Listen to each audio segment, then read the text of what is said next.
দেশের বাজারে আবারও বেড়ে গেল স্বর্ণের দাম। বাংলাদেশ জুয়েলার্স অ্যাসোসিয়েশন বাজুস নতুন দামের ঘোষণা দিয়েছে।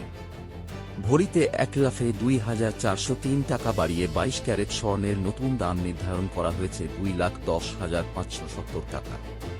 30 নভেম্বর থেকে এই নতুন দাম কার্যকর হবে। শনিবার রাতে বাজুসের পাঠানো এক বিজ্ঞপ্তিতে জানানো হয়, আন্তর্জাতিক বাজারে দামের ওঠানামা এবং স্থানীয় বাজার সমন্বয়ের কারণে এই মূল্যবৃদ্ধি করা হয়েছে। নতুন দাম অনুযায়ী 22 ক্যারেট স্বর্ণের প্রতি ভরি 2,10,570 টাকা, 21 ক্যারেটের প্রতি ভরি 2,01,006 টাকা, 18 ক্যারেটের প্রতি ভরি 1,72,289 টাকা এবং সনাতনী পদ্ধতির প্রতি ভরি স্বর্ণের দাম নির্ধারণ করা হয়েছে 1,43,327 টাকা। এর আগে সবশেষ 20 নভেম্বর স্বর্ণের দাম সমন্বয় করা হয়েছিল। সেদিন ভরিতে 1,353 টাকা কমিয়ে 22 ক্যারেট স্বর্ণের দাম ধরা হয় 2,08,167 টাকা।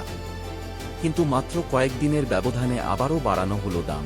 চলতি বছর দেশে মোট 81 বার স্বর্ণের দাম সমন্বয় করেছে বাজুস। এর মধ্যে 55 বার দাম বেড়েছে, কমেছে মাত্র 26 বার। গত বছর 62 বার দাম সমন্বয় করা হয়, যেখানে 35 বার দাম বাড়ানো হয়েছিল এবং 27 বার কমানো হয়। বিশেষজ্ঞরা বলছেন, আন্তর্জাতিক বাজারের অস্থিরতা ও ডলার সংকটের কারণে সামনে আরও দামের ওঠানামা হতে পারে।